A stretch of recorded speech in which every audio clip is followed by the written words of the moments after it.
Боркер меримдүү Аллах Тааланын аты менен баштайбыз. Жана ушул күнгө жетишкен Кудайга миң деген шүгүрлөрдү айтабыз.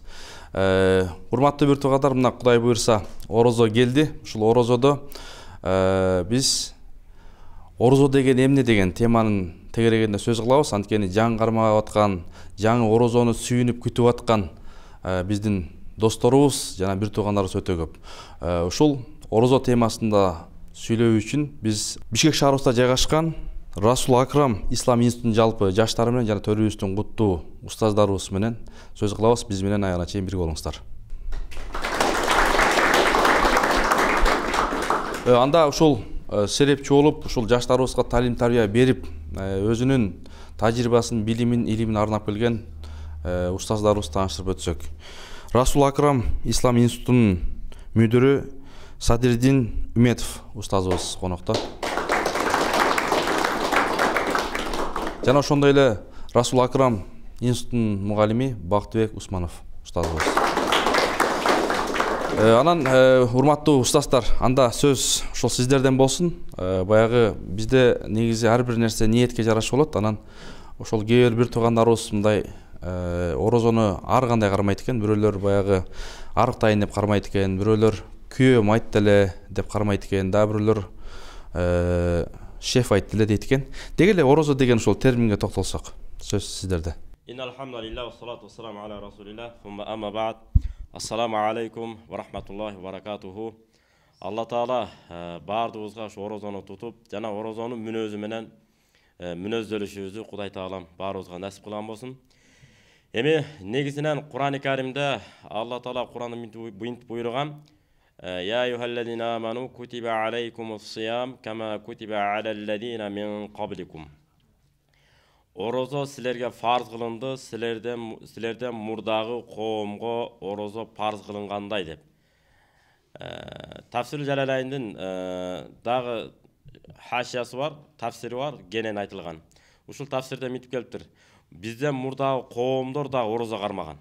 Бирок канча күн кармаганы ар кандай пикирде айтылат. Эң негизгиси орозо кармаган. Кут ошолор кармагандай эле силерге да орозо кармоо фарз кылынды дейт. Демек биз Кудай Тааламга баш ийгендигибиз үчүн, Кудай Тааламдын ыраазылыгына ээ болуп, жана хадисте келгендей, кимде ким орозо кармаган болсо, кыямат күнү Райян аттуу бейиштен орозо кармагандар гана кирет деген. Мына ошондуктан орозо башкалары кирбейт. Ошон үчүн Кудай Тааламдын райымына ээ болуш үчүн орозону кармайбыз. Ошондой эле пайгамбарыбыздын да хадиси бар: ликулли шейин закатун ва закатун нафси ас-сауму. Ар бир нерсенин зекети бар. Тазаланып кетүү бир, тазалоочу бир нерсеси бар деген сөз. Ва закатун нафси ас-саум. Ал эми напсинин, адамдын тулку боюнун зекети бул орозо деп. Адам орозо кармагандан кийин бир эле аш казанда эмес, аң сезимди, жүрүм турумду, бирөөгө ачууңуз келип баратса, кой мен өзүм кармайм, мен орозомун деп. Пайгамбарыбызга хадис бар го: бирөөлөр келип сени сөксө, же тилдесе, же башка бир сөз, катуу сөздөрдү айткан болсо, карап туруп мен орозомун деп коюп басып кете бериңиз деп. Мына ошол орозо адамды жаман мүнөздү таштатып, жакшы мүнөздөр менен мүнөздөлүшкө, күнөө нерселерди таштап, алектенүүнү, сооп амалдар менен алектенүүгө үйрөтө турган Кудай Тааламдын бизге берген исламдагы 5 парыздын бири бул. Бирөөсү, жакшы. Анда жаштарды мынакей илим талап кылып жаткан биздин студенттерди сурасак, орозо жөнүндө мына устаз азыр сөздү айтып, сөздү ачып берди. Негизи эле ушул баягы эми орозо биздин жан кармап аткан достор, бир туугандар, ошолор кармаш үчүн да кандай нерселерди айтсак болот. Анан бизде да орозо кармаганда өзгөчө жарамазан айтылат. Ушул жарамазанга да токтолсок, жарамазандын максаты, мааниси эмне? Жигиттер, келгиле. Бисмиллахир-рахманир-рахим. Бул жарамазан кыргыз тилинде айтканда ушул ата бабаларыбыз Рамазанды куттуктоонун бир ыкмасы, же болбосо бир түрү деп айтсак болот да. Себеби ошол жарамазандын маани маңызын мындай ойлоп ой жүгүртүп көрө турган болсок, ал жерде эч кандай бир жаман немелер эмес, балки ошол Рамазанды куттуктоо, ошол Рамазандын келүүсү, же болбосо Рамазан 15 күн калганда Рамазандын чыгуусуна, ошол Рамазан менен коштошуу, жөнүндө айтылган нерсе да. Бизде ушул Кыргызда өзгөчө жарамазан орозо башталган айтып баштайт да. Анан ушул жарамазандын негизги немеси ушул баягы орозону сүйүнчүлөө да. Мисалы кабар берип, жеткизип, анан шуну азыр кээде мындай бузуп алдыкпы деп ойлойсуң да. Мисалы азыркы жарамазанды. Кээде мындай баягы жарамазан айтса, мындай башкача айтып калышты. Анын да сөздөрүн башкача кылып, мындай акча табуу максатында. Ушул кандай туурабы, туура эмеспи? Эгерде акча табуу же дүйнө боло турган болсо ал албетте туура эмес. Эгерде дин үчүн жанагындай сүйүнчүлөө же болбосо коштошуу максатында болсо ал туура болуп эсептелет да. Келиңиз. Рамазан дегени бул өзү араб тилинен келген, Рамазан келди депчи. Сиз айткандай мисалы бир байлык талап кылуу максатында айтылса, мисалы Рамазан айткандай эч кандай бай болуп кеткиде бир $1 миллион же бир машинанын акчасы бербейт.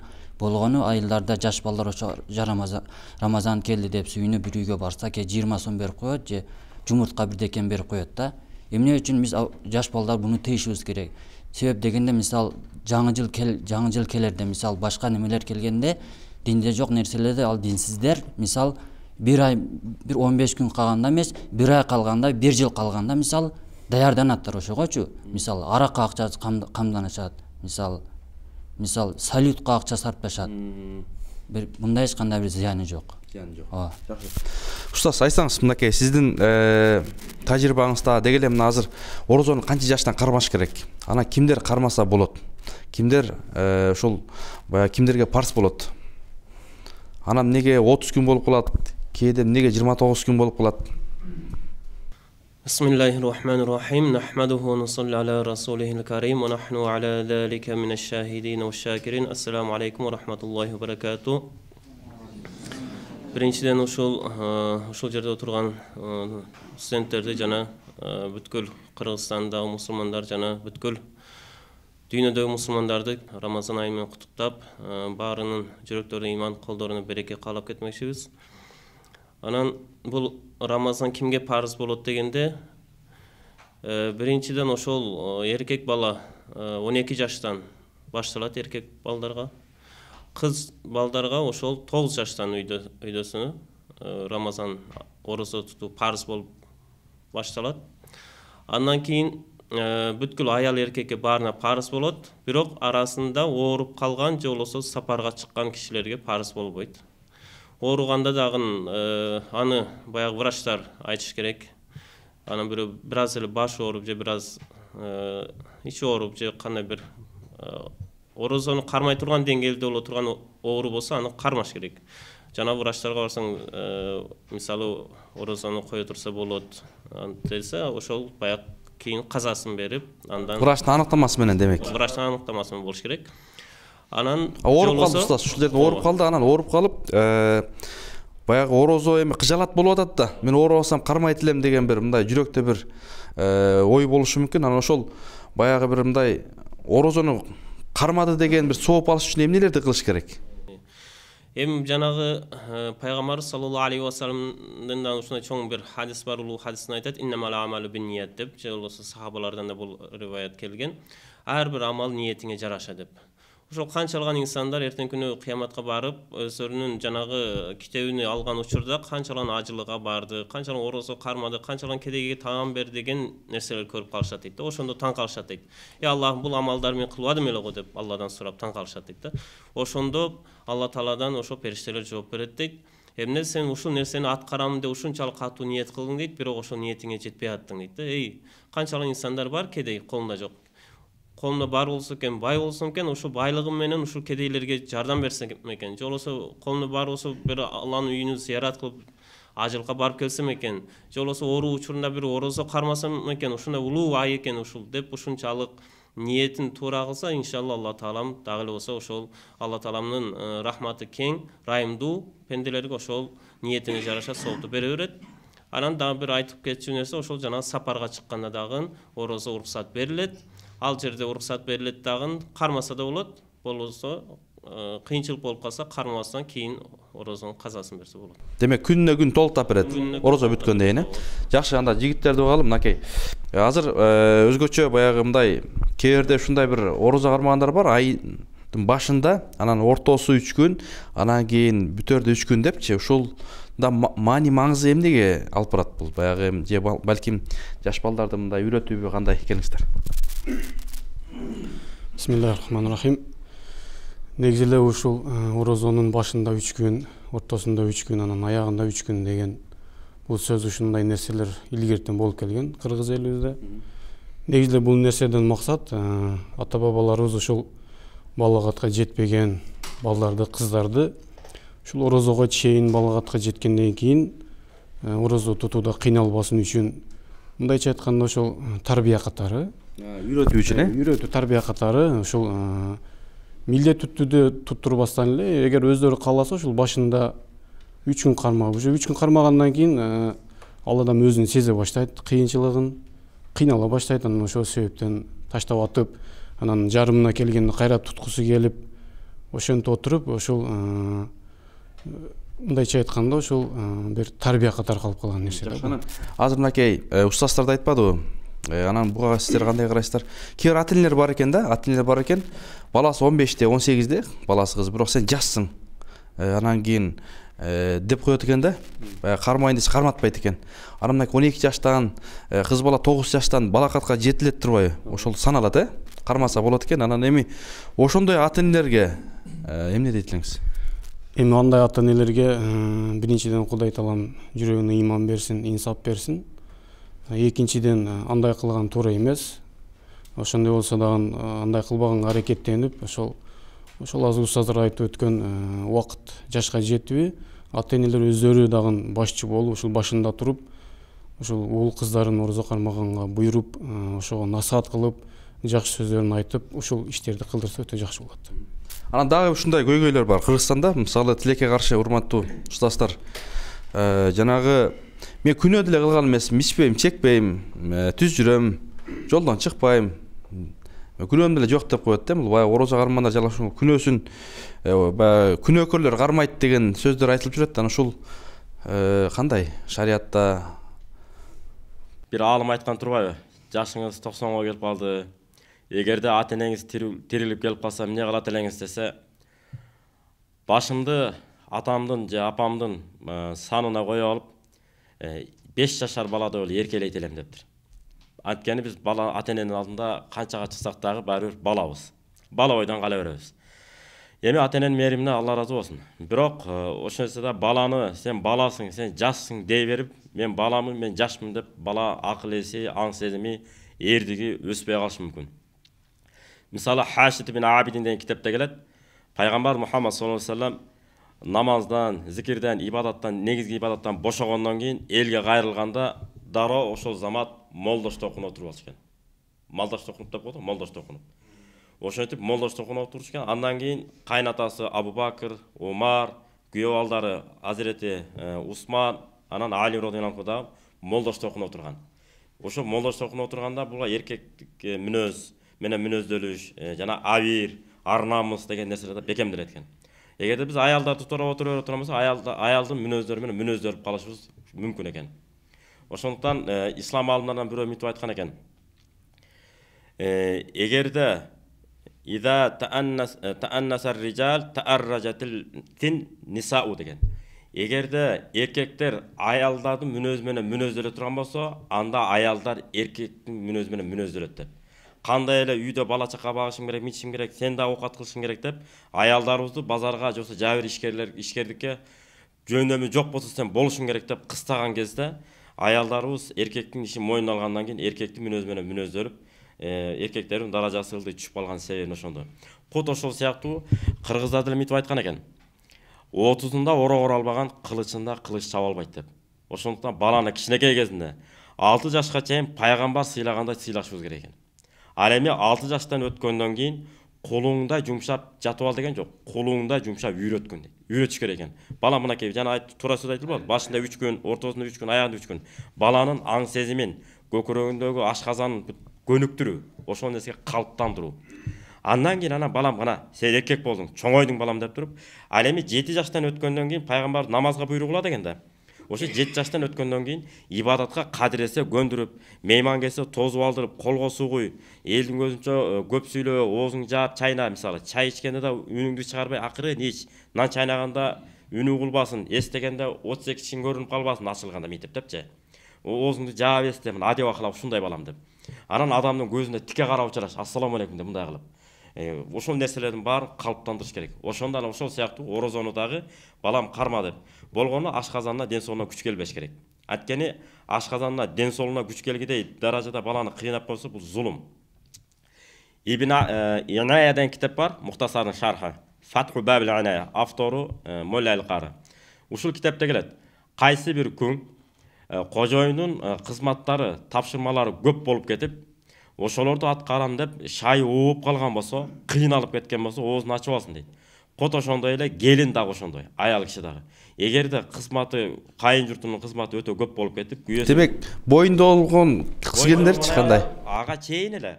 Боюнда болбосо дагы, аябай иш көп болуп, кыйналып, нары кызмат, бери кызмат, мисалы күйөөсү 12 бир тууган болушу мүмкүн.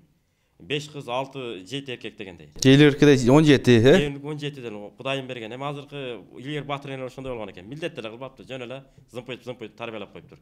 Анткени себеби бунда жакшы жактары бар экен, кичине темадан чыгып барып кайра кирип кетели. Мисалы 10 бала, 12 бала боло турган болсо, ата-эне эч качан бала чаканын алдында бөйпөңдөбөйт экен. Кайсы бирине кошомат кылып жетишсин. Эң улууларын зыңк этип тарбиялап коет экен. Көкөрөнүн ыйман, акылына билим, кол бутуна кесипти зыңк этип берип койсо, андан кийинкилерин ушул сен үйлөп жайлайсың, сен карайсың деп койсо, ынтымак болот экен. Көпчүлүкчө чоңойгон бала үйүнө эртеңки күнү 5 киши келеби, 10 киши келеби, кабагым кашым дебей коноктоп тосуп кайра узатып берет экен. Амир кылып, Кут не, мына ошол сыяктуу баланы дагы калыптандырып, ошол нерсеге көнүктүргөндөн кийин жана аял алгандан бир туугандарын чакырат да. Чакыргандан келинчеги чыдабай калышы мүмкүн ишке, жумуштарга. Аябай көп иштерди жасайт, жумуштарды жасайт, чарчап кыйналып кетсе, Молла Аль-Кары Инаяда айтып атат, Мухтасардын шархында. Ошол аял оозун ачып алсын дейт. Качан кийин мүмкүнчүлүк болгондо. Мисалы талаада чөп иштеп каласыз. Же болбосо бир көмүр түшүрүп калышыңыз мүмкүн. Семент түшүрүп калышыңыз мүмкүн. Ошондой убакта оозуңузду ачып коет деп айткан жокпуз. Аябай кыйналып кетсеңиз, сиздин иммунитетиңиз, дене кубатыңыздын кубаты жетпей калса, мына ошол кезде эмне кылат? Оозун ачып алып, кийин башка күнү оозун орозосун тутуп коюш керек. Жакшы. Демек, ушундай бизде исламда ошондой керемет, мындай баардык жагынан шарттар кенен, мындай жанагы демек, орозо кармабай тургандарга үчүн чоң мүмкүнчүлүктөр бар сапарга чыкканда. Аны жана боюнда бар аял жөнүндө да айтпадыңызбы? Туура айттыңыз. Кош бойлуу аял болсо, эгерде баланын өсүшүнө жолто боло турган деңгээлде зыян болсо, атайын бир төрөттөгү гинеколог деп коебуз го. Гинеколог дарыгерге барып кайрылыш керек. Бирок врачтын кеңешин алып. Бирок эми азыркы учурда аялдар көп эле алсыз болуп калды. Илгери нан жабап эле толготуп эле кайра чатырга толготуп, кайра чыга калып туруп, кемеге жакка барып туруп, нанын жаба берген. Мисалы мени апам сентябрдын 25-30-тарында тоодон көчүп барган экен. Анан 6-октябрда мени төрөп коюп кайра. Койду айдап алган. Совхоздун 500-600 коюн. Уйларын айдап барып. Анан айттым тамашалап. Мени жаман кыйнаган экенсиңер, ичиңе да шалактап митип кет, барганча кыйнаган экенсиңер. Десем апам күлүп калат. Эмне кылайын эми? Советтер сайын ошондой кыйынчылык болот. Кызмат. Азыркы жаштарда оорчулук оор, бирөө ушундай болгон экен, болгон окуя бул. Эчтеке болбойт, мен Кудайдын буйругун аткарам деп орозону кармаган, ичинде баласы өспөй калган экен. Ошо менен бул тирилей адамды өлтүргөнгө барабар бул. Кур'ан-ы Каримде аят бар, кимде ким бир адамды өлтүрсө, жер бетинде адамдарды өлтүргөнгө барабар, кимде ким бир адамды тирип алып калса, жер бетиндеги адамдарды тирип алып калганга барабар деген. Бали, анда жакшы жигиттер, мынакей устаз жакшы кепти айтып өттү. Балким дагы мындай түшүнбөгөн маселелер болсо да айтсак болот. Анан азыр дагы бир маселе болуп калды да, мисалы орозо кармаганда эле кээ бирөөлөр мындай эми аалымдар айтып калат экен. Жөн эле орозо ачка өттү деген күндөр жазылып калышы мүмкүн дейт. Көчтүн орозосу болот дейт, сөздүн, тилдин, колдун, буттун. Деги эле ушу орозонун тартип эрежелери жөнүндө сүйлөшсөк да. Мисалы орозонун мынакей таң зардан баштап жапкандан кийин кечке чейинки мындай адептери кандай? Бисмиллахиррахманиррахим. Орозо туткандан кийин бир эле жеп ичүүдөн тыйылбай, ошол оозун орозосу деп коет, тилдин. Ошол тилди бирөөнүн артынан сүйлөө, бирөөгө жаман сүйлөө, ошондой жаман сөздөрдөн тыйылыш керек. Анан көздүн бир эле орозо дегенде ошол көздүн орозосу да болот. Көздү жаман нерселерден тыйышыбыз керек. Көрүүдөн өзүбүздүн көзүбүздү сактап, кулагыбызды гыйбат сөздөрдөн, жаман сөздөрдү угуудан өзүбүздү алып качып, ошол орозомун деп өзүнү эметиш керек да. Анан ошо орозо кармагандар үчүн уктаган ибадат дейт, Анан баягы ушул шарттар сонун экен, сонда анан ушул баягы орозону дагы мисалы эми кыска эле убакыт болуп атпайбы? Анан Куран толукталган ай, ушул күндөрү дагы мындай устаз айтсаңыз кантип пайдаланыш керек? Балким жанагы Курандарды мындай бир аяттан жаттайбызбы, же кандай бир мындай эффективдүү болуш үчүн, кийин аттиңдеп калбаш үчүн. Анан азыр Кудайга шүгүр мынакей биздин карылар Кыргызстанда, жада калса чет өлкөлөрдө, Азияда мисалы биздин карылар бар, Куран хатымдары өтүп атат орозодо. Анан ушунун сооптору кандай? Бисмиллахир-рахманир-рахим. Жанагы ортодон бир суроо калып калды, ошону да толуктап кетсем. Кээ бирөөлөр айтып атышат да, менде күнөөм жок. Анан күнөөсү бар кишилер намаз окуйт, же болбосо орозо кармайт, менин жүрөм таза болуп атпайбы депчи. Биз ошондой бир туугандарыбызга айтып кетет элек. Биринчи эле дин дегенди жакшы түшүнүп алышыбыз керек да. Дин деген бул ооба. Периште сыяктуу эме дешет. Дин дегенде бул Алланын каалоосу менен жашоо деген да. Дин бул кыска түшүндүргөндө Алланын каалоосу менен жашоо. Эми биз ушундай бир ааламга келип калдык. Эч нерсе билбейбиз да. Бул өзүң кандайча тарбияланыш, эмне нерсе жеш керек, кандай нерсени жебеш керек, кандай кийиниш керек, кандай нерсени көргөнгө болот, кандай нерсени көргөнгө болбойт, эч нерсе маалыматыбыз жок.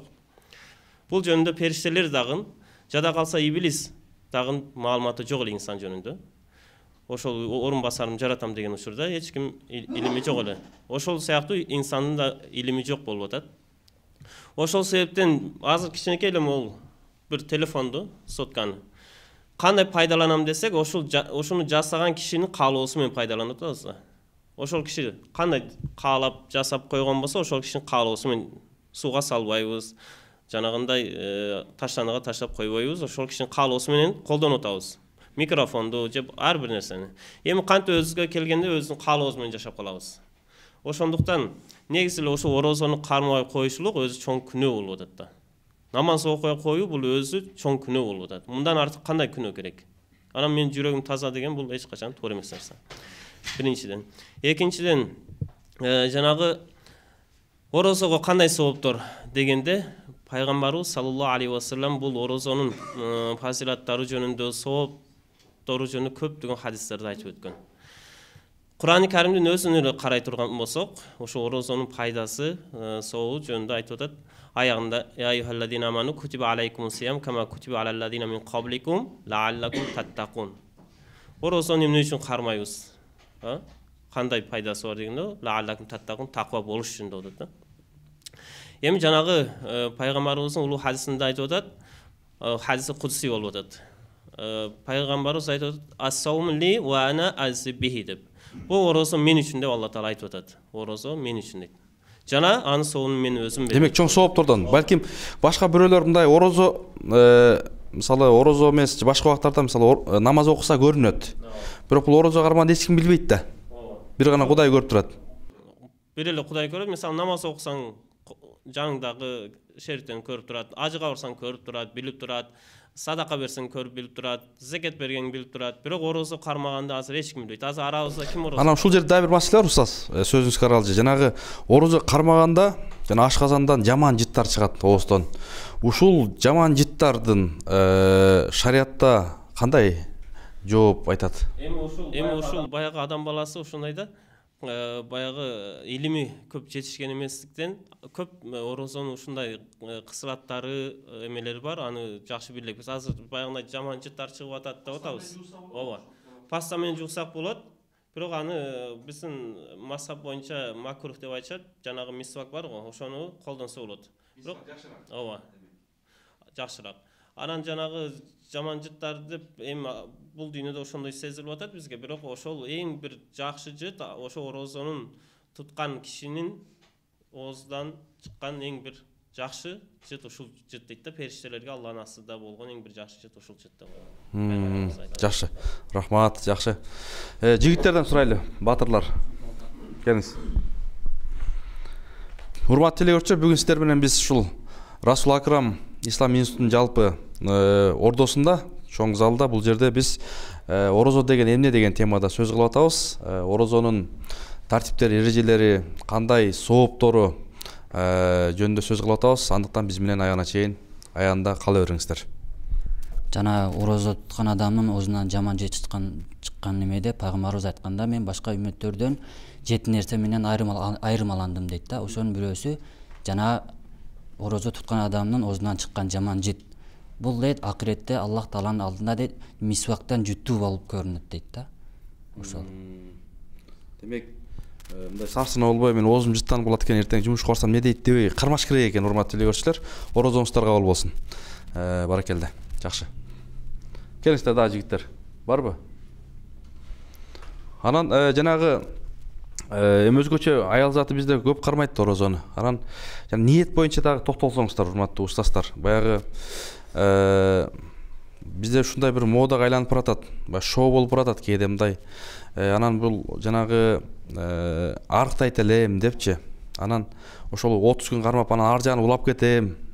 Баягы сууга отурат эмеспи, сууга, жашылчага аял заты. Анан ошол дурусбу же дурус эмеспи, шариятта кандай, ниетти кантип жаңылап туруш керек, пайгамбарыбыз кантип кармаган, сахабалар кандай кармаган, ниеттерди кантип бекемдеген. Анан ошол орозонун медицинадагы тийгизген таасири кандай? Жана жакшы суроо берилди. Мына оозунан чыккан жагымсыз жыт делинбедиби? Негизи бул кээ бири жагымсыз жыт чыгып атат деп тишин карабай койгондор да бар экен. Бул негизи ал жерде тиштен чыккан жыт эмес, ашказандан чыккан жыт айтылган. Ошол үчүн адам эчтике жебесе, ашказан талап кылат экен да мага тамак бер деп. Ошол сыяктуу талап кылганда ошо ашказандан чыккан жыт деп айтылат. Ошон эми негизгиси орозону биз калыс Кудай Тааланын ыраазылыгы үчүн гана кармалыш керек. Орозонун 1 парызы, 3 парыздан 1 парызы ниет. Ниетти Алла Таала мага буйруду, ошол буйрукту аткаруу үчүн кармашым керек деп. Эми баягы намаз окуп атпайбызбы Кудай Таалам үчүн? Ибн Касирде келет, тафсирде, жана башка тафсирлерде келет. Инна салата танха анил фахшай вал мункар. Намаз ар кандай күнөө иштерден, ыплас нерселерден, тыюу салынган нерселерден тыят деп. Эми карайбыз, кимде ким 5 маал намаз окуса, шарият талап кылгандай жашоо менен жашап, кайсы нерсе коомго зыян болот, ал нерселерден алыстап шарият тыюу салган нерседен алыстаса, демек бул адамдын намазы кабыл болду деп билебиз. Тескерисинче намаз окуп алып деле алдамчылыгын улантып, бирөөлөр менен мушташтырганды, кагыштырганды, чагымчылыкты, бирөөлөрдү алдамайлыгын калтырган жок. Демек мунун намаздын милдетин гана утулган болот, баягы намаз талап кылганда кабыл кылынбаптыр дейт. Кут ошондой орозону да кармаганда Кудай Тааланын ыраазылыгы үчүн да кармаган адам шарият тыюу салган нерседен тыйылыш керек, буйруган нерседи аткаранга умтулуп, акылын дагы, көзүн дагы, тилин дагы бүт нерсени ойдогудай алып жүрүп кала турган болсо, демек бул адамдын орозосу орозо деп эсептелинет. Ал эми жанагы арыктайт элем, анан тигиндейт элем, мынтет элем деген бул негизи кээде туура эмес деле болуп калат бул. Анткени кээ бир адамдар байкасаңыздар, орозду да кайра толот. Аябай семирет кайра. Ошондуктан кээ анда эмес, өзүнүн эрежелерин, ысыкчан болсо суук тамак, суукчан болсо ысык тамак деп анан атайын өзүнүн дарыгер аркылуу эле арыктаса болот. Ал эми бир айда, бир жылда бир келген Рамазан айын калыс Кудай Тааланын ыраазы үчүн гана кармашым керек деп ниет кылыш керек. Урматтуу телекөрүүчүлөр, сиздер Расул Акрам Ислам институтундагы тартылып жаткан орозо деген эмне деген темада сөз кылып жатабыз. Бул берүүнүн уландысын кийинки экинчи күнү Аян телеканалынан 8:30-да көрсөңүздөр болот. Пайгамбарыбыз айткан, орозо кармагандар үчүн эки чоң сүйүнүч бар деген. Орозо ооз ачкан учурдагы сүйүнүч, андан кийин Кудай буйрса устаздар айткандай, Раян эшигинен кирип Аллах Тааланын жүзүн көргөндө андан өткөн чоң сүйүнүч жок болсо керек. Кудай Таала ошол сүйүнүчтү баарыбызга насип кылсын. Орозоңуздар кабыл болсун.